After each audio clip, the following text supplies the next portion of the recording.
Hi everyone, welcome to Disha YouTube channel. അപ്പോൾ ഞാൻ ഇന്ന് വന്നിരിക്കുന്നത്, നമ്മളെല്ലാവരും അറിഞ്ഞു GDയുടെ 2025 ആപ്ലിക്കേഷൻ വിളിച്ചിട്ടുണ്ട്. ഓക്കെ, ആപ്ലിക്കേഷൻ ഇപ്പോൾ ലൈവായിട്ടുണ്ട്. അപ്പോൾ നിങ്ങൾ എല്ലാവരും പോയി ആ ഒരു ഡേറ്റിന് മുന്നേ തന്നെ അപ്ലൈ ചെയ്യാൻ വേണ്ടിയിട്ട് ശ്രമിക്കുക. ലാസ്റ്റ് മിനിറ്റ് വരെ വെയിറ്റ് ചെയ്യാതിരിക്കുക, കാരണം സൈറ്റൊക്കെ ഹാങ് ആവുന്ന ഇഷ്യൂസൊക്കെ ഉണ്ട്. അപ്പോൾ എങ്ങനെ അപ്ലൈ ചെയ്യണം എന്നുള്ള വീഡിയോസൊക്കെ യൂട്യൂബ് ചാനലിൽ അവൈലബിൾ ആണ്. അപ്പോൾ നിങ്ങൾ പോയി കറക്റ്റായിട്ട് എങ്ങനെയാണ് അപ്ലൈ ചെയ്യേണ്ടത് എന്നുള്ളത് നോക്കിക്കോളാം. ഓക്കെ, അപ്പോൾ ഇപ്പോൾ നിങ്ങൾ ഈ കാണുന്നവരിൽ കുറച്ച് പേർക്കെങ്കിലും ആദ്യമായിട്ടായിരിക്കും GD എക്സാംസിനെ പറ്റിയിട്ട് കേൾക്കുന്നത്. ആർമിയിൽ ജോലി വേണമെന്ന് അതിയായ ആഗ്രഹമുള്ളവർ കാണും. അതുപോലെ GD എക്സാംസ് എഴുതി റിപ്പീറ്റ് ചെയ്യുന്നവരും കാണും. ഓക്കെ, പക്ഷേ നിങ്ങൾ അറിയേണ്ട അല്ലെങ്കിൽ നിങ്ങൾക്ക് അറിയാൻ ആഗ്രഹമുള്ളൊരു കാര്യമാണ്, എന്താണ് GD എക്സാംസ്? ഞാൻ ഈ GD എക്സാം പാസ്സായാൽ എന്ത് ജോലിയായിരിക്കും ചെയ്യാൻ പോകുന്നത്? എനിക്ക് എത്ര കിട്ടും സാലറി ആയിട്ട്? ഇത്രയും കാര്യങ്ങൾ നിങ്ങൾക്ക് മെയിനായിട്ട് ഒരു ജോബിന് അപ്ലൈ ചെയ്യുമ്പോൾ ഡൗട്ട് കാണും അല്ലേ? അപ്പോൾ ഈ കാര്യങ്ങളൊന്നും അറിഞ്ഞില്ലെങ്കിൽ നിങ്ങളൊരു ജോബ് അപ്ലൈ ചെയ്യുന്നതിന് അർത്ഥമില്ലല്ലോ. ഓക്കെ, അപ്പോൾ നിങ്ങൾക്ക് ആദ്യം മുതലേ പറഞ്ഞു തരികയാണ് എന്താണ് GD. ഓക്കെ, അപ്പോൾ നമ്മളെ വീഡിയോയിലേക്ക് പോകാം. GD എന്താണെന്ന് പറഞ്ഞു കഴിഞ്ഞാൽ, ആർമി പോസ്റ്റാണ് GD, ഒരു കോൺസ്റ്റബിൾ പോസ്റ്റാണ് GD എക്സാംസ് എഴുതി കഴിഞ്ഞാൽ നിങ്ങൾക്ക് കിട്ടാൻ പോകുന്നത്.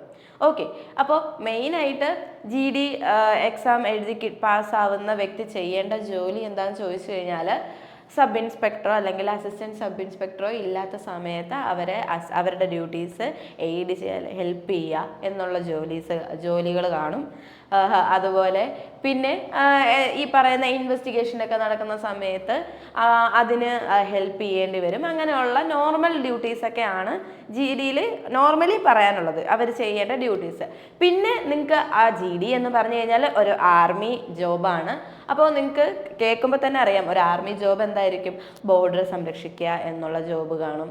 അതുപോലെ ഇന്ത്യക്കുള്ളിൽ പീസ് സെക്യൂരിറ്റി കൊടുക്കുക എന്നുള്ളതാണ് അവരുടെ ഡ്യൂട്ടി എന്ന് പറയുന്നത്. ഓക്കെ, അപ്പോൾ ഈ GD എക്സാംസിനുള്ളിൽ തന്നെ ഒരുപാട് പോസ്റ്റുകളുണ്ട്. നിങ്ങൾ അപ്ലൈ ചെയ്യുന്ന സമയത്ത് ആ പോസ്റ്റ് പ്രിഫറൻസ് നിങ്ങൾ വെക്കേണ്ടി വരും. അപ്പോൾ ആ പോസ്റ്റ് പ്രിഫറൻസ് എങ്ങനെ വെക്കണം? അതൊരു വലിയ ഡൗട്ടാണല്ലേ. ഏത് രീതിയിൽ ഞാൻ പോസ്റ്റ് പ്രിഫറൻസ് വെക്കണം, അതിന് എനിക്ക് എന്ത് ജോലിയാണ് ചെയ്യേണ്ടതെന്ന് എനിക്ക് അറിയില്ലല്ലോ എന്നുള്ളൊരു കാര്യം വരും. അപ്പോൾ നമുക്ക് നോക്കാം. അപ്പോൾ നിങ്ങൾ ആദ്യം കാണുന്ന ഒരു പോസ്റ്റ് ആയിരിക്കും BSF, ബോർഡർ സെക്യൂരിറ്റി ഫോഴ്സ് എന്ന് പറയുന്ന പോസ്റ്റ്. അപ്പോൾ നിങ്ങൾ ആ പോസ്റ്റാണ് ഫസ്റ്റ് പ്രിഫറൻസ് വെക്കുകയാണെങ്കിൽ നിങ്ങൾ എന്തൊക്കെ ജോലി ചെയ്യേണ്ടി വരും? ഒന്നാമത്തെ കാര്യം, ഇൻഡോ പാകിസ്ഥാൻ അല്ലെങ്കിൽ ഇൻഡോ ബംഗ്ലാദേശ് ബോർഡറൊക്കെ നിങ്ങൾ എന്ത് ചെയ്യേണ്ടി വരും? പ്രൊട്ടക്ട് ചെയ്യേണ്ടി വരും. ബോർഡറിൽ ആണ് ജോലി വരുന്നത്. Indo Pakistan, Indo Bangladesh border protect ചെയ്യേണ്ടി വരും. അതുപോലെ തന്നെ ബോർഡർ സ്ഥലത്ത് എന്തെങ്കിലും ക്രൈമോ അൺഓതറൈസ്ഡ് എൻട്രിയോ ഉണ്ടെങ്കിൽ അത് പ്രിവെൻറ്റ് ചെയ്യണം, അത് ഡിറ്റക്ട് ചെയ്യണം എന്നുള്ള ജോലിയൊക്കെ ബോർഡർ സെക്യൂരിറ്റി ഫോഴ്സിന് വരുന്നുണ്ട്. അതുപോലെ എന്തെങ്കിലും ഇല്ലീഗൽ സ്മഗ്ലിംഗ് ആക്ടിവിറ്റീസ് ഒക്കെ ഉണ്ട് ബോർഡറിൽ, ഇല്ലീഗൽ സ്മഗ്ലിംഗ് ആക്ടിവിറ്റീസ്, അങ്ങനത്തെ എന്തെങ്കിലും ആക്ടിവിറ്റീസ് ഉണ്ടെങ്കിൽ അത് പ്രിവെൻറ്റ് ചെയ്യുന്ന ജോബ് ബോർഡർ സെക്യൂരിറ്റി ഫോഴ്സിനുണ്ട്. അതുപോലെ തന്നെ എന്തെങ്കിലും കാര്യങ്ങൾ വരികയാണെന്നുണ്ടെങ്കിൽ, എന്തെങ്കിലും ബോർഡർ ക്രോസ് ചെയ്ത് എന്തെങ്കിലും കാര്യങ്ങൾ ഇങ്ങോട്ട് കൊണ്ടുവരണം എന്നുണ്ടെങ്കിലും അവിടെയും സെക്യൂരിറ്റി കൊടുക്കേണ്ടി വരും. ടോട്ടലി ബോർഡർ സെക്യൂരിറ്റി ആയിട്ട് നിൽക്കേണ്ടി വരും. ബോർഡർ സെക്യൂരിറ്റി ഫോഴ്സ് എന്ന് പറയുന്ന ഒരു ജോബ് കിട്ടുകയാണെന്നുണ്ടെങ്കിൽ. ഓക്കെ, അത് കഴിഞ്ഞ് പിന്നെ നിങ്ങൾ കാണുന്നതായിരിക്കും ITBP എന്ന് പറയുന്ന ഒരു പോസ്റ്റ് കാണും. അപ്പോൾ ITBP പോസ്റ്റ് നിങ്ങൾ വെക്കുന്നുണ്ടെങ്കിൽ എന്തൊക്കെ ജോലി ആയിരിക്കും ചെയ്യേണ്ടി വരുന്നത്? ഇന്ത്യ ചൈന ബോർഡർ നിങ്ങൾ പ്രൊട്ടക്ട് ചെയ്യേണ്ടി വരും. ലഡാക്ക് മുതൽ ആന്ധ്രാപ്രദേശ് വരെയുള്ള റീജിയൻസ് പ്രൊട്ടക്ട് ചെയ്യേണ്ടി വരും. അതുപോലെ തന്നെ നിങ്ങൾ എന്തെങ്കിലും ഡിസ്റ്റർബൻസ് ഈ നിങ്ങളുടെ ആ ഒരു ടൈമിൽ വർക്ക് ചെയ്യുന്ന സമയത്ത് എന്തെങ്കിലും ഡിസ്റ്റർബൻസ് ഉണ്ടെങ്കിൽ അത് നിങ്ങൾ പ്രിവെൻറ്റ് ചെയ്യേണ്ടി വരും. നിങ്ങളുടെ ആ ഒരു ബോർഡർ സൈഡിൽ എന്തെങ്കിലും ഇല്ലീഗൽ ആക്ടിവിറ്റീസോ സ്മഗ്ലിങ്ങോ അങ്ങനെ എന്തെങ്കിലും വരികയാണെങ്കിൽ അത് നിങ്ങൾ പ്രിവെൻറ്റ് ചെയ്യേണ്ടി വരും. സെയിം നേരത്തെ പറഞ്ഞ അതേ ഇത് തന്നെയാണ്. നിങ്ങൾ വിജിലൻ്റ് ആയിട്ടിരിക്കേണ്ടി വരും. എസ്പെഷ്യലി നോർത്തേൺ ബോർഡേഴ്സിലായിരിക്കും നിങ്ങൾ വിജിലൻ്റ് ആയിട്ട് ഇരിക്കേണ്ടി വരിക. ITBP ജോബ് കിട്ടുകയാണെന്നുണ്ടെങ്കിൽ നോർത്തേൺ ബോർഡേഴ്സിലായിരിക്കും നിങ്ങൾ ജോലി ചെയ്യേണ്ടി വരിക. അതുപോലെ ബോർഡർ വയലേഷൻസ് എന്തെങ്കിലും ഉണ്ടെങ്കിൽ നിങ്ങൾ പ്രിവെൻറ്റ് ചെയ്യണം, അത് ഡിറ്റക്ട് ചെയ്യണം. അതുപോലെ ഇല്ലീഗൽ ഇമിഗ്രേഷൻസ് സ്മഗ്ലിംഗ് ഒക്കെ ചെക്ക് ചെയ്യേണ്ടി വരും. അങ്ങനെയുള്ള കാര്യങ്ങളായിരിക്കും നിങ്ങൾ ചെയ്യേണ്ടി വരിക. അതുപോലെ VIPs എന്തെങ്കിലും ആരെങ്കിലും വരികയാണെങ്കിൽ അവർക്ക് സെക്യൂരിറ്റി കൊടുക്കേണ്ടി വരും. അങ്ങനെയുള്ള ഡ്യൂട്ടീസാണ് ITBP ജോബ് ചെയ്യേണ്ടി വരിക. ഓക്കെ, ഇനി അടുത്ത പോസ്റ്റായിട്ട് വരുന്നതാണ് CISF എന്ന് പറയുന്ന പോസ്റ്റ്. CISF പോസ്റ്റ് ആണെങ്കിൽ നിങ്ങൾ എന്ത് ജോലി ചെയ്യേണ്ടി വരും എന്ന് ചോദിച്ചാൽ പബ്ലിക് സെക്ടർ യൂണിറ്റ്സിനൊക്കെ നിങ്ങൾ സെക്യൂരിറ്റി കൊടുക്കേണ്ടി വരും, പ്രൊവൈഡ് ചെയ്യേണ്ടി വരും നിങ്ങളുടെ സെക്യൂരിറ്റി. അതുപോലെ എയർപോർട്ട് സെക്യൂരിറ്റി ആയിട്ട് കൊമേഴ്സ്യൽ എയർപോർട്ടിൽ സെക്യൂരിറ്റി കൊടുക്കേണ്ടി വരും. ഏത് ജോബ് ആണെങ്കിൽ CISF ആണെങ്കിൽ. അതുപോലെ ഡൽഹി മെട്രോയിൽ സെക്യൂരിറ്റി ഹാൻഡിൽ ചെയ്യേണ്ടി വരും. അതുപോലെ ഗവൺമെൻറ് ഇൻഫ്രാസ്ട്രക്ചറിനൊക്കെ ഗവൺമെൻറ് ഇൻഫ്രാസ്ട്രക്ചർ പ്രോജക്റ്റിന് സെക്യൂരിറ്റി കൊടുക്കേണ്ടി വരും. പിന്നെ എന്താ, നിങ്ങൾ ഈ ഹോം മിനിസ്റ്റർ നോമിനേറ്റ് ചെയ്യുന്ന വ്യക്തികൾക്ക് എന്ത് കൊടുക്കേണ്ടി വരും, സെക്യൂരിറ്റി ആയിട്ട് നിൽക്കേണ്ടി വരും. അതുപോലെ തന്നെ എന്തെങ്കിലും ഫയർ റിലേറ്റഡ് എന്തെങ്കിലും കാര്യങ്ങൾ വരിക, ഫയർ പ്രൊട്ടക്ഷൻ റിലേറ്റഡ് കാര്യങ്ങൾ വരികയാണെങ്കിൽ പോലും അവിടെ നിങ്ങൾ സെക്യൂരിറ്റി കൊടുക്കേണ്ടി വരും. ഓക്കെ, ഇങ്ങനെയുള്ള ജോബായിരിക്കും കൂടുതലും CISF ചെയ്യുന്നത്. നേരത്തെ നമ്മൾ കണ്ട 2 ജോബും കംപ്ലീറ്റ്ലി ബോർഡർ റിലേറ്റഡ് ജോബ്സ് ആയിരിക്കും ചെയ്യുന്നത്. ഇവിടെ വരുമ്പോൾ എയർപോർട്ട് ജോബ്സ് വരും, ഡൽഹി മെട്രോ ജോബ്സ് വരും, അതുപോലെ VIPസിനെ ഹാൻഡിൽ ചെയ്യേണ്ടി വരും. അങ്ങനെയുള്ള സെക്യൂരിറ്റി കൊടുക്കുക എന്നുള്ള ജോബാണ് CISFന് മെയിനായിട്ട് വരുന്നത്. പബ്ലിക് സെക്ടർ യൂണിറ്റ്സിനൊക്കെ നിങ്ങൾ എന്ത് കൊടുക്കേണ്ടി വരും, പ്രൊട്ടക്ഷൻ കൊടുക്കേണ്ടി വരും. ഓക്കെ, ഇനി SSB ആണെങ്കിൽ എന്താ, ബോർഡർ ക്രൈംസ് ഒക്കെ നിങ്ങൾ എന്ത് ചെയ്യേണ്ടി വരും, പ്രിവെൻറ്റ് ചെയ്യണം. ഇല്ലീഗൽ ആക്ടിവിറ്റീസ് എന്തെങ്കിലും നടക്കുന്നെങ്കിൽ അത് നിങ്ങൾ ഹാൻഡിൽ ചെയ്യേണ്ടി വരും. പിന്നെ Indo Nepal and Indo Bhutan borders ആണ് പ്രൊട്ടക്റ്റ് ചെയ്യേണ്ടി വരേണ്ടത്. ഓക്കെ, അപ്പോൾ ഇങ്ങനെയുള്ള സ്ഥലങ്ങളിലാണ് SSB പോസ്റ്റ് നിങ്ങൾ കൊടുക്കുകയാണെന്നുണ്ടെങ്കിൽ ഇങ്ങനെയുള്ള ഡ്യൂട്ടീസ് ആയിരിക്കും ചെയ്യേണ്ടി വരേണ്ടത്. ഇനി അടുത്തതാണ് CRPF. നിങ്ങൾ മോസ്റ്റ്ലി ഈ ഒരു പോസ്റ്റ് ഉള്ള ആൾക്കാരെ കണ്ടിട്ടുണ്ടാവും. ഇലക്ഷൻ ടൈമിലൊക്കെ, ഇപ്പോൾ ട്രിവാൻഡ്രത്തായാൽ പോലും ഇലക്ഷൻ ടൈമിലൊക്കെ മോസ്റ്റ്ലി കാണുന്ന ഒരു പോസ്റ്റാണ് CRPF പോലീസ് പോസ്റ്റ് എന്ന് പറയുന്നത്. അപ്പോൾ ആ ഒരു പോസ്റ്റിൽ എന്താ മെയിനായിട്ട് ഞാൻ പറഞ്ഞ പോലെ ഇലക്ഷൻ ടൈമിൽ നിങ്ങൾ എന്ത് ചെയ്യേണ്ടി വരും, പ്രൊട്ടക്ഷൻ കൊടുക്കേണ്ടി വരും. അതുപോലെ തന്നെ ഇന്ത്യൻ പീസ് കീപ്പിംഗ് ഫോഴ്സ്, അതുപോലെ UN പീസ് കീപ്പിംഗ് മിഷൻസിലൊക്കെ പാർട്ടിസിപ്പേറ്റ് ചെയ്യേണ്ടി വരും. മെയിനായിട്ട് CRPF എന്ന് പറയുമ്പോൾ ബോർഡർ അല്ല ഉദ്ദേശിക്കുന്നത്, ഇന്ത്യയിൽ എവിടെയാണോ ജോബ് കിട്ടുന്നത്, ഇന്ത്യക്ക് ഉള്ളിൽ എവിടെയാണോ ജോബ് കിട്ടുന്നത് അവിടെ സമാധാനവും സംരക്ഷണവും കൊടുക്കേണ്ടി വരുന്ന ജോബാണ് CRPF ജോബ് എന്ന് പറയുന്നത്. ഞാൻ പറഞ്ഞു ഇലക്ഷൻ സമയത്ത് VIPക്കൊക്കെ സെക്യൂരിറ്റി കൊടുക്കേണ്ടി വരും. ആ സമയത്ത് എന്തെങ്കിലും ഇല്ലീഗൽ ആക്ടിവിറ്റീസ് കിടന്നു കഴിഞ്ഞാൽ അത് പ്രിവെൻറ്റ് ചെയ്യേണ്ടി വരും. അങ്ങനെയുള്ള ജോബുകളാണ് ആര് ചെയ്യേണ്ടത്, CRPF ചെയ്യേണ്ടത്. ഓക്കെ, ഇനി അടുത്ത ഒരു പോസ്റ്റ് കൂടിയുണ്ട്, ആസാം റൈഫിൾസ് എന്ന് പറയുന്ന പോസ്റ്റ് വരുമ്പോഴത്തേക്കും നേരത്തെ പറഞ്ഞ പോലെ ഇന്റേണൽ സെക്യൂരിറ്റി തന്നെയാണ് ഉദ്ദേശിക്കുന്നത്. ബോർഡർ സെക്യൂരിറ്റി ഫോഴ്സ് ആണ് മറ്റേ ഞാൻ ആദ്യം പറഞ്ഞ ബോർഡർ റിലേറ്റഡ് ഫോഴ്സ് ആണ് ആദ്യം പറഞ്ഞ 2 പോസ്റ്റുകൾ വരുന്നത്. ഇവിടെ ഇന്റേണൽ സെക്യൂരിറ്റി പ്രൊവൈഡ് ചെയ്യണം. അതുപോലെ എന്തെങ്കിലും ബോർഡർ സെക്യൂരിറ്റി ഓപ്പറേഷൻസ് നടക്കുമ്പോൾ അതിൽ പങ്കെടുക്കേണ്ടി വരും. അതുപോലെ തന്നെ സിവിൽ പവർ, എമർജൻസി സമയത്ത് സിവിൽ പവർ കൊടുക്കേണ്ടി വരും. അതുപോലെ റൂറൽ ഏരിയാസ്, റിമോട്ട് ഏരിയാസിലൊക്കെ എഡ്യൂക്കേഷൻ പ്രൊവൈഡ് ചെയ്യണം. അതുപോലെ തന്നെ അവരുമായിട്ടുള്ള കമ്മ്യൂണിക്കേഷൻ പ്രോപ്പർ ആക്കണം. അതുപോലെ മെഡിക്കൽ അസിസ്റ്റൻസ് എന്തെങ്കിലും ഉണ്ടെങ്കിൽ അതൊക്കെ കൊടുക്കേണ്ടി വരും. അതൊക്കെ ഇവരുടെ ഡ്യൂട്ടി ആയിട്ട് വരും. അതുപോലെ തന്നെ റെയർ ഏരിയാസിലൊക്കെ വാർ ടൈമിൽ കോമ്പാക്ട് ഫോഴ്സ് ആയിട്ട് ആക്ട് ചെയ്യേണ്ടി വരും. ഓക്കെ, അപ്പോൾ ഇത്രയും ജോബാണ് ഈ ആസാം റൈഫിൾസ് എന്ന് പറയുന്ന പോസ്റ്റ് നിങ്ങൾ പ്രിഫർ ചെയ്യുന്നുണ്ടെങ്കിൽ നിങ്ങൾ ചെയ്യേണ്ടി വരുന്ന കാര്യങ്ങൾ എന്ന് പറയുന്നത്. അപ്പോൾ നിങ്ങൾക്ക് ഒരു GD എക്സാം അപ്ലൈ ചെയ്യുന്ന സമയത്ത് മോസ്റ്റ്ലി എയ്ഡ് ആവുന്ന കാര്യമാണ് പോസ്റ്റ് പ്രിഫറൻസ് എങ്ങനെ വെക്കണം എന്നുള്ളത്. ഇപ്പം നിങ്ങൾക്ക് മനസ്സിലായിക്കണം ഞാൻ ഇങ്ങനെ ജോബാണ്, എനിക്കിതിൽ ഏത് ജോബാണ് ചെയ്യാൻ ഇഷ്ടം, അതിനനുസരിച്ച് നിങ്ങൾ പോസ്റ്റ് വയ്ക്കുക. ബോർഡറിൽ പോയി ചെയ്യാനാണ് ഇഷ്ടമെങ്കിൽ ബോർഡർ പോസ്റ്റ് BSFും ITBP ഒക്കെ നിങ്ങൾക്ക് വെക്കാവുന്നതാണ്. അതല്ല ഇന്ത്യക്കുള്ളിലാണ് ജോബ് ചെയ്യേണ്ടതെങ്കിൽ അങ്ങനെ വെക്കാം. എയർപോർട്ട് ജോബൊക്കെ ഓക്കെ ആണെന്നുണ്ടെങ്കിൽ എയർപോർട്ട് സെക്യൂരിറ്റി ഫോഴ്സ് ആയിട്ട് നിൽക്കാൻ പറ്റുമെങ്കിൽ അങ്ങനെ നിങ്ങൾക്ക് വെക്കാം. ഇതുപോലുള്ള ജോബാണ് ഇഷ്ടമെങ്കിൽ നിങ്ങൾക്ക് അതും വെക്കാം. ഓക്കെ, അപ്പോൾ നിങ്ങൾക്ക് ഇതൊക്കെയാണ് പോസ്റ്റുകൾ വരുന്നത്. ഈ പോസ്റ്റുകൾക്ക് അനുസരിച്ച് നിങ്ങൾ പ്രിഫറൻസ് കൊടുക്കുക. ഇതൊക്കെ ആയിരിക്കും നിങ്ങൾക്ക് കിട്ടുകയാണെങ്കിൽ നിങ്ങൾ ചെയ്യേണ്ട ഡ്യൂട്ടീസ് എന്ന് പറയുന്നത്. അപ്പോൾ നിങ്ങൾ അപ്ലൈ ചെയ്യുന്ന സമയത്ത് കാണുന്ന പോസ്റ്റുകളാണ് ഈ കൊടുത്തിരിക്കുന്നത്. Constable GD in border security force, constable GD in ഇതും ബോർഡർ സെക്യൂരിറ്റി ഫോഴ്സ് തന്നെ, central industrial security force CISF, അതുപോലെ ITBP Indo Tibetan border police force, അതുപോലെ SSB സശാസ്ത്ര സീമാബാൽ GD കോൺസ്റ്റബിൾ പോസ്റ്റാണ്. സെൻട്രൽ റിസർവ് പോലീസ് ഫോഴ്സ് ആണ് CRPF എന്ന് പറയുന്നത്. Secretariat security force ആണ് SSF എന്ന് പറയുന്നത്. നാഷണൽ ഇൻവെസ്റ്റിഗേഷൻ ഏജൻസിയിൽ GD കോൺസ്റ്റബിൾ ആയിട്ട് നിൽക്കാം. അതുപോലെ ആസാം റൈഫിൾസിലും റൈഫിൾ മാനായിട്ട് നിൽക്കാവുന്നതാണ്. അപ്പോൾ ഇത്രയും പോസ്റ്റുകൾ നിങ്ങൾക്ക് കാണും. ഇതനുസരിച്ച് നിങ്ങൾ പ്രിഫറൻസ് വെക്കാൻ ഇപ്പോൾ നിങ്ങൾക്ക് മനസ്സിലായി കാണുമല്ലോ എന്ത് ജോബായിരിക്കും നിങ്ങൾ ചെയ്യേണ്ടി വരിക എന്നുള്ളത്. ഓക്കെ, ഇനി അതുപോലെ പറയാനുള്ളതാണ്, നിങ്ങളിപ്പോൾ ഒരു കോൺസ്റ്റബിൾ ആയിട്ടായിരിക്കും കയറുന്നത്.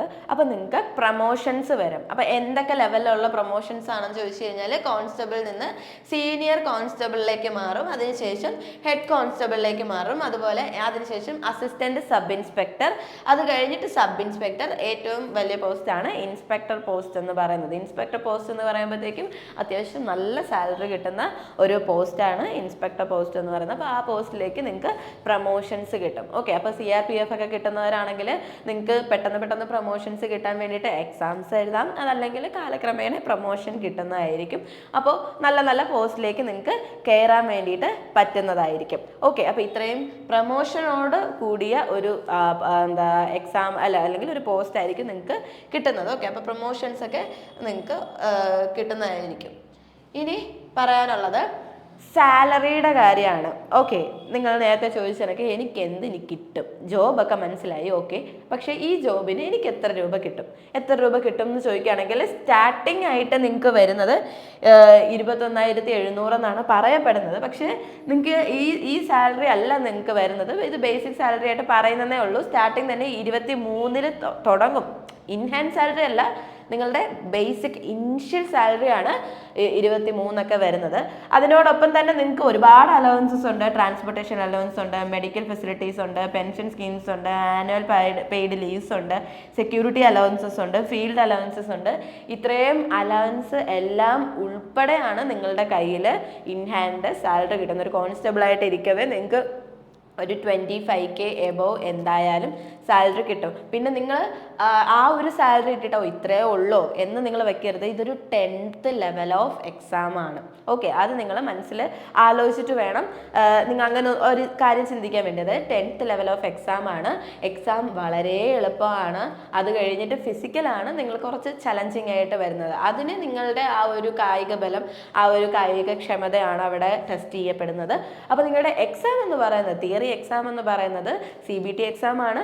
നല്ല എളുപ്പമായിരിക്കും. അത്രയും 10th ലെവൽ ആണ് എക്സാം നടത്തുന്നത്. അപ്പോൾ ആ രീതിയിലുള്ള ഒരു ജോബിലേക്ക് പോകുമ്പോൾ എത്ര നിങ്ങൾക്ക് പേയ്മെൻറ്റ് കിട്ടും എന്നുള്ളതും കൂടി നിങ്ങൾ ഒന്ന് കൺസിഡർ ചെയ്യുക. പ്ലസ് നിങ്ങളൊരു കാര്യം ആലോചിക്കുക, നിങ്ങൾ ഇപ്പോൾ ഈ ഒരു ജോബിലേക്ക് പ്രവേശിക്കുമ്പോൾ കിട്ടുന്ന കാര്യമാണ് പറയുന്നത്. ഓക്കെ, നിങ്ങൾക്ക് പ്രൊമോഷൻസ് കിട്ടുമ്പോൾ അതിൻ്റെ അല്ലെങ്കിൽ പ്രൊമോഷൻസ് കിട്ടി വരുമ്പോഴത്തേക്കും നിങ്ങളുടെ സാലറി 70K മുകളിൽ പോകും. ഓക്കെ, 70K മുകളിൽ ഈ അലവൻസസ് ഉൾപ്പെടെ കിട്ടുമ്പോൾ നിങ്ങൾക്ക് അത്രയും രൂപയാണ് നിങ്ങളുടെ സാലറി മാറുന്നത്. അപ്പോൾ നിങ്ങൾ ആദ്യമേ തന്നെ നിങ്ങൾക്ക് ഡിപ്പാർട്ട്മെൻറ്റൽ എക്സാംസ് എഴുതാവുന്നതേ ഉള്ളൂ. ഡിപ്പാർട്ട്മെൻറ്റൽ എക്സാംസ് എഴുതി പ്രൊമോഷൻസ് കിട്ടി പോവാവുന്നതേ ഉള്ളൂ. അപ്പോൾ നിങ്ങൾക്ക് എത്രയും പെട്ടെന്ന് നിങ്ങൾ ഈ ഒരു ജോബിലേക്ക് കയറുക, ഡിപ്പാർട്ട്മെൻറ്റൽ എക്സാം എഴുതുക, പ്രൊമോഷൻ കിട്ടുക, നിങ്ങൾക്ക് സേഫ് ആവുന്നത് വരെ നിങ്ങൾ പ്രൊമോഷൻ നിങ്ങൾക്ക് കിട്ടും. ആ ഒരു സേഫ് സെക്ഷനിൽ എത്തുന്നത് വരെ കുറച്ച് വെയിറ്റ് ചെയ്യേണ്ടി വരും എന്ന് മാത്രം. ഓക്കെ, അപ്പോൾ ഇൻ ഹാൻഡ് ഫസ്റ്റിലെ തന്നെ സാലറി ഒരു 25K എബവ് എന്തായാലും നിങ്ങൾക്ക് കിട്ടുന്നതായിരിക്കും കയറുന്ന സമയത്ത്. ഓക്കെ, ഇനിഷ്യൽ പേയ്മെൻ്റ് ആണ് പറയുന്നത്. ഇനി SSC GDക്ക് വേണ്ടിയിട്ട് പ്രിപ്പയർ ചെയ്യാൻ താല്പര്യമുണ്ട് നിങ്ങൾക്കെങ്കിൽ ഇപ്പോൾ നിങ്ങൾക്ക് മനസ്സിലായിക്കണം എന്ത് ജോബാണ് ചെയ്യേണ്ടി വരുന്നത്. ഒരു ആർമി പോസ്റ്റിലേക്കാണ് നിങ്ങൾ ആഗ്രഹിക്കുന്നത് എങ്കിൽ നിങ്ങൾക്ക് ഒരു മികച്ച ഓപ്ഷനാണ് SSC GD എക്സാംസ് ക്ലിയർ ചെയ്യുക എന്നുള്ളത്. നിങ്ങൾ കണ്ടിട്ടുണ്ടാവുമല്ലേ, CRPFൻ്റെയൊക്കെ യൂണിഫോമിലിട്ട് ഒരുപാട് പേര് പോകുന്നത് നിങ്ങൾ കണ്ടിട്ടുണ്ടാവും, നിങ്ങളുടെ ശ്രദ്ധയിൽപ്പെട്ടിട്ടുണ്ടാവും. മോസ്റ്റ്ലി ഇലക്ഷൻ സമയത്തായിരിക്കും നിങ്ങൾ അവരെയൊക്കെ കണ്ടിട്ടുണ്ടാവും അല്ലേ. അപ്പോൾ ആ ഒരു ജോബ് എനിക്ക് ചെയ്യണം ഒരിക്കലെങ്കിലും നിങ്ങൾ ആഗ്രഹിച്ചിട്ടുണ്ടെങ്കിൽ നിങ്ങൾക്ക് ഈ ഒരു SSC GD എക്സാമിന് വേണ്ടിയിട്ട് പ്രിപ്പയർ ചെയ്യാം. അത്യാവശ്യം എളുപ്പമുള്ള എക്സാമാണ്. ഫിസിക്കലും കൂടി ഒന്ന് സെറ്റാക്കാമെങ്കിൽ നിങ്ങൾക്ക് നല്ല രീതിക്ക് കയറി പോകാൻ പറ്റുന്ന ഒരു പോസ്റ്റാണ് ആണ് നിങ്ങളുടെ മുന്നിലുള്ളത്. അപ്പോൾ ആ ഒരു എക്സാമിന് വേണ്ടിയിട്ട് തിയറിക്കൊക്കെ പ്രിപ്പയർ ചെയ്യാൻ താല്പര്യമുണ്ട് എങ്കിൽ നിങ്ങൾക്ക് ദിശ അക്കാഡമി പുതിയ SSC GD ബാച്ച് സ്റ്റാർട്ട് ചെയ്യുന്നുണ്ട്. ഓഫ്ലൈനിൽ സ്റ്റാർട്ട് ചെയ്യുന്നുണ്ട്. ഈ വരുന്ന 25th സെപ്റ്റംബർ 25th ഓഫ്ലൈനിലും സ്റ്റാർട്ട് ചെയ്യുന്നുണ്ട്. ഓൺലൈനിൽ നിങ്ങൾക്ക് വീട്ടിലിരുന്ന് പഠിക്കാനാണ് താല്പര്യമെങ്കിൽ നിങ്ങൾക്ക് 350+ hours live plus recorded classes ആണ്. നിങ്ങൾക്ക് ലൈവ് അറ്റൻഡ് ചെയ്യാൻ പറ്റുന്നില്ല, ആ ഒരു ടൈം കിട്ടിയിട്ടില്ല എന്നുണ്ടെങ്കിൽ ലൈവിൻ്റെ തന്നെ റെക്കോർഡഡ് ക്ലാസ്സും അതിനകത്ത് അവൈലബിൾ ആണ്. അതുപോലെ മോക്ക് ടെസ്റ്റ് കാണും, അതുപോലെ മെറ്റീരിയൽസ് അവൈലബിൾ ആണ്, ലൈവ് ഇൻട്രാക്ഷൻ സെക്ഷൻസ് ഉണ്ട്. നിങ്ങൾക്ക് നിങ്ങളുടെ ഫാക്കൽറ്റി പഠിപ്പിക്കുമ്പോൾ തന്നെ എന്തെങ്കിലും ഡൗട്ട് ഉണ്ടെങ്കിൽ നിങ്ങൾക്ക് ഇൻട്രാക്ട് ചെയ്യാൻ പറ്റും. ഇനി ആ ക്ലാസ് കഴിഞ്ഞിട്ട് നിങ്ങൾക്ക് എന്തെങ്കിലും ഡൗട്ട് ഉണ്ടെങ്കിൽ നിങ്ങളെ എയ്ഡ് ചെയ്യാനായിട്ട് മെൻറ്റർ സപ്പോർട്ടും ഉണ്ടായിരിക്കുന്നതായിരിക്കും. അപ്പോൾ ഇത്രയും കാര്യങ്ങളാണ് ഈ ഒരു കോഴ്സ് എടുത്താൽ നിങ്ങൾക്ക് കിട്ടുന്നത്. ഓക്കെ, അപ്പോൾ എത്രയാണ് കോഴ്സിൻ്റെ റേറ്റ് എന്ന് വെച്ച് കഴിഞ്ഞാൽ 2999 ആണ് പ്രൈസ് അല്ലെങ്കിൽ ഫീസ് വരുന്നത്. അപ്പോൾ ഈ ഒരു ഫീസിൽ നല്ല അഫോർഡബിൾ ആയിട്ടുള്ള ഫീസിൽ നിങ്ങൾക്ക് GD എക്സാംസിന് വേണ്ടിയിട്ട് പ്രിപ്പയർ ചെയ്യാവുന്നതാണ്. എന്തെങ്കിലും ഡൗട്ട് ഉണ്ടെങ്കിൽ ചോദിക്കാൻ വേണ്ടിയിട്ട് നമ്പർ ഡിസ്ക്രിപ്ഷൻ ബോക്സിൽ പിൻ ചെയ്ത് കൊടുത്തേക്കാം. അപ്പോൾ നിങ്ങൾക്ക് ആ നമ്പറിൽ നിങ്ങൾ കോൺടാക്ട് ചെയ്താൽ മതി. നിങ്ങൾക്ക് എന്തെങ്കിലും ഡൗട്ട് ഉണ്ടെങ്കിൽ വിളിക്കാൻ വേണ്ടിയിട്ട് നമ്പർ കൊടുത്തേക്കാം. നിങ്ങൾ ആ നമ്പറിൽ കോൺടാക്ട് ചെയ്ത് ചോദിച്ചിട്ട് നിങ്ങൾക്ക് ജോയിൻ ചെയ്യാവുന്നതാണ്. ഓക്കെ, അപ്പോൾ ഇത്രയും കാര്യങ്ങൾ ശ്രദ്ധിച്ചിട്ട് നിങ്ങൾ GD അപ്ലൈ ചെയ്യുന്ന സമയത്ത് ഈ കാര്യങ്ങളൊക്കെ ശ്രദ്ധിച്ചിട്ട് അപ്ലൈ ചെയ്യാൻ വേണ്ടിയിട്ട് ശ്രദ്ധിക്കുക. അതുപോലെ തന്നെ എങ്ങനെ പഠിച്ചു തുടങ്ങണം എന്നുള്ള കാര്യങ്ങളൊക്കെ വീഡിയോസൊക്കെ അവൈലബിൾ ആക്കുന്നുണ്ട്. അപ്പോൾ അതൊക്കെ നിങ്ങൾ കണ്ട് ശ്രദ്ധയോടെ കറക്റ്റായിട്ട് GD എക്സാംസിന് വേണ്ടി പ്രിപ്പയർ ചെയ്യുക. ജനുവരി ഫെബ്രുവരി ആ ഒരു ടൈമിലായിരിക്കും എക്സാം വരുന്നത്. അപ്പോൾ ആ ഒരു ടൈമിലേക്ക് നിങ്ങളുടെ സിലബസ് എല്ലാം കംപ്ലീറ്റ് ചെയ്യാൻ ശ്രമിക്കുക. അത്യാവശ്യം SSC എക്സാംസ് പ്രിപ്പയർ ചെയ്യുന്ന കുട്ടികളാണ് നിങ്ങളെങ്കിൽ നിങ്ങൾക്ക് വലിയ എഫേർട്ട് ഇടേണ്ടി വരില്ല. കാരണം സിലബസ് ഒക്കെ ഏകദേശം സെയിം തന്നെയാണ്. പക്ഷേ ലെവൽ ഓഫ് എക്സാമിൻ്റെ ക്വസ്റ്റ്യൻസ് ഭയങ്കര 10th ലെവലാണല്ലോ. അപ്പോൾ അതിനനുസരിച്ചായിരിക്കും ക്വസ്റ്റ്യൻസ് വരെ. നല്ല എളുപ്പമുള്ള ക്വസ്റ്റ്യൻസ് ആയിരിക്കും. നിങ്ങൾക്ക് സുഖമായിട്ട് കട്ട് ഓഫ് ക്ലിയർ ചെയ്യാവുന്നതേ ഉള്ളൂ. അപ്പോൾ 160 മാർക്സിനായിരിക്കും നിങ്ങളൊരു ഈ കഴിഞ്ഞ വട്ടത്തെ കട്ട് ഓഫ് പറയുകയാണെങ്കിൽ ഒരു മെൻസിനൊക്കെ അല്ലെങ്കിൽ ജെൻസിന് 66 അല്ലെങ്കിൽ ഒരു 70 നോക്കിയാൽ മതി. ഒരു സേഫായിട്ട് അത്രയും തന്നെയായിരുന്നു ഈ വട്ടത്തെ കട്ട് ഓഫ്. അല്ലെങ്കിൽ 2024 കട്ട് ഓഫ് എന്ന് പറയുന്നത് വുമണിന് 90 ആയിരുന്നു കട്ട് ഓഫ്, 90 സംതിങ് ആയിരുന്നു കട്ട് ഓഫ്. അപ്പോൾ അത്രയും കട്ട് ഓഫും കുറവാണ്. അതുപോലെ നെഗറ്റീവ് മാർക്ക് നോക്കുകയാണെങ്കിൽ നിങ്ങൾക്ക് മാർക്ക് ഒരു ക്വസ്റ്റ്യൻ സ്കോർ ചെയ്താൽ 2 മാർക്സ് കിട്ടും. പക്ഷേ നിങ്ങൾക്ക് ഒരു ക്വസ്റ്റ്യൻ തെറ്റാണ് അല്ലെങ്കിൽ 4 ക്വസ്റ്റ്യൻ തെറ്റിക്കഴിഞ്ഞാലാണ് നിങ്ങൾക്ക് 1 മാർക്ക് ഡിഡക്റ്റ് ആവുന്നത്. അപ്പോൾ അത്രയും നെഗറ്റീവും കുറവാണ്. 0.25 ആണ് നെഗറ്റീവ് എന്ന് പറയുന്നത്. അപ്പോൾ അതൊരു നല്ല ഓപ്ഷനാണ് നിങ്ങൾക്ക് GD എക്സാംസ് എന്ന് പറയുന്നത്. നെഗറ്റീവ് കാരണം ഒരുപാട് പേർക്ക് നിങ്ങൾ ആൻസേഴ്സ് കറക്റ്റാക്കി നിങ്ങൾ കട്ട് ഓഫ് ക്ലിയർ ചെയ്യുന്ന അത്രയും തന്നെ സ്കോർ ചെയ്യുമായിരിക്കും. പക്ഷേ നെഗറ്റീവ് കാരണം താഴോട്ട് പോകും. പക്ഷേ ഇവിടെ പറയുമ്പോൾ ഒരു ആൻസർ കറക്റ്റാക്കി കഴിഞ്ഞാൽ 2 മാർക്സും 4 ക്വസ്റ്റ്യൻസ് തെറ്റിക്കഴിഞ്ഞാലാണ് 1 മാർക്ക് ഡിഡക്റ്റ് ആവുന്നത്. അപ്പോൾ ആ കാര്യങ്ങളൊക്കെ മനസ്സിൽ വെച്ചിട്ട് എക്സാംസിന് പ്രിപ്പയർ ചെയ്യാം. ഓക്കെ, നിങ്ങൾക്ക് മനസ്സിലായെന്ന് വിശ്വസിക്കുന്നു പറഞ്ഞത്. എന്തെങ്കിലും ഡൗട്ട് ഉണ്ടെങ്കിൽ നിങ്ങൾ കമൻറ്റ് ബോക്സിൽ കമൻറ്റ് ചെയ്ത് ചോദിച്ചാൽ മതി. അപ്പോൾ താങ്ക് യു.